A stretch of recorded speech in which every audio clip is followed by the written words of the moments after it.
అంటే షోరూంలో వేసుకుంటేనేమో తప్పు, సొంత కొంపలో పెట్టుకుంటే తప్పు కాదు. అరే ఒక దగ్గర గవర్నమెంట్కి సంబంధించిన దాన్ని ఆఖరికి గవర్నమెంట్ సింబల్లో ఉన్నటువంటి ఒక గోతాన్ని, ఒక 30 రూపాయలు గోతం దొంగతనం చేసినా ఆయన దొంగే అంటారు. అంతేగాని వాడు వేరే దగ్గర దాచుకున్నాడు, నేను ఇంట్లో దాచుకున్నాను, వాడు వేరే దగ్గర బాత్రూంలో దాచుకున్నాడు కాబట్టి వాడు దొంగ అయ్యాడు, నేను ఇంట్లో దాచుకున్నాను కాబట్టి మంచి ఉన్నాయని ఉండదు. గవర్నమెంట్ సీల్ ఉన్నటువంటిది, గవర్నమెంట్కు సంబంధించింది ఏ ఒక్కటి అపహరించబడినా సరే వాడు దొంగే అంటారు. ఎరా గుడివాడ గుట్కాగా ఈ మినిమం కామన్ సెన్స్ తెలియదు. ఆ ఫర్నిచర్ ఎంత ఉంటుంది, తొక్క తీసుకుపోండి, తొక్క తీసుకుపోయే కాడకి మీరేం బిగుతున్నారు ఇప్పుడు దాకా.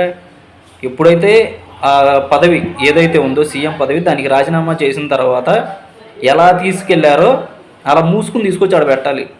అట్టే కాకుండా తీసుకుపోండి తొక్క, ఇది తీసుకుపోండి తొక్క, తొక్కలో మాటలు మాట్లాడతావారా గుట్కాగా. ఎంత ముష్టి ఫర్నిచర్ ఎంత ఉంటుంది?